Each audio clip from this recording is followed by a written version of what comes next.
నమస్తే.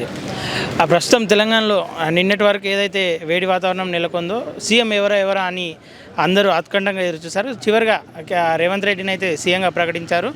ఈ మేరకు రేవంత్ రెడ్డి ఇంటికాడ పూర్తిగా ప్రోటోకాల్ ప్రకారం ఆయన ఇంటికాడ పూర్తి బందోబస్తు ఏర్పాటు చేశారు. అక్కడికి ఎవరికి కూడా అనుమతి లేకుండా ప్రోటోకాల్ ప్రకారం ఎవరైతే అనుమతించబడతారో వారికి మాత్రమే అనుమతిస్తూ మిగతా వారిని ఇక్కడనే బయట నిర్బంధించే ప్రయత్నం అయితే చేస్తున్నారు. చూసుకోవచ్చు ఒకసారి. అంటే పోలీసులు పూర్తిగా వారి ఆధీనంలోకి రేవంత్ రెడ్డి నివాసాన్ని అయితే తీసుకున్నట్టు తెలుస్తుంది. ఇక్కడ చాలామంది రేవంత్ రెడ్డిని చూద్దామని చెప్పేసి అయితే ఇక్కడికి రావడం జరిగింది. ఒక్కసారి వాళ్ళతో మనం మాట్లాడే ప్రయత్నం చేద్దాం.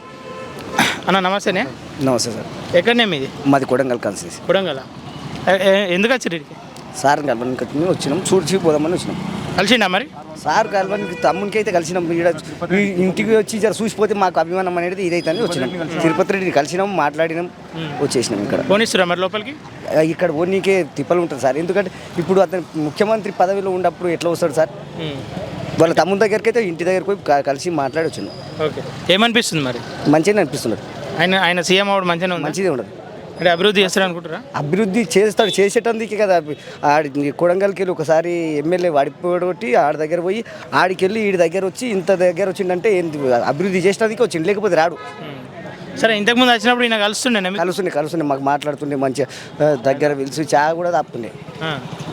ఇప్పుడు మరి ఇంత దూరం నిలబెట్టి ఆయన ఇంటికి ఏమన్నా బాధ అనిపిస్తుందా? బాధ ఏం లేదు, ఖుషి ఉండదు. ఎందుకు ఖుషి ఉండదు అంటే మన తెలంగాణలో ఇంత మంచిగా వచ్చిండు, 5 సంవత్సరాల లోపల ఇంత మంచిగా వచ్చిందంటే ఇంకా మంచిగా చేస్తాడు అనే సంతోషం ఉండదు మాకు. దూరం నిలబెట్టినందుకు బాధ అయితే మాకు అస్సలు బాధ లేదు. ఎందుకు బాధ ఉంటుంది? ఇంకా అవసరం అనుకుంటే అతన్ని చేసేటి మస్తు ఉండయి, చేస్తాడు ఉంటాడు, మాకు ఖచ్చితంగా నమ్మకం ఉండదు. సరే, ఇంతకు ముందులో అయితే మీ ఎమ్మెల్యే మీ దగ్గర అత్తడో రాడు, ఒకవేళ వచ్చినా రాకున్నా కూడా సార్ తమ్ముడు అన్న వాళ్ళు అయితే మాకు దగ్గర ఉంటారు, అందుబాటులో ఉంటారు. అంటే ఇంతకుముందు మీకు ఇబ్బందులు ఏమైనా ఉంటే చూస్తున్నాను. ఇప్పుడు ఏం ఇబ్బంది మాకైతే సార్ తోటి ఏం ఇబ్బంది లేదు. ఇప్పటి కూడా ఏం ఇబ్బంది కాదు. ఇబ్బంది ఏం కాలేదు. ఏదైనా ఆపద ఉంటే ఆదుకుంటాడు.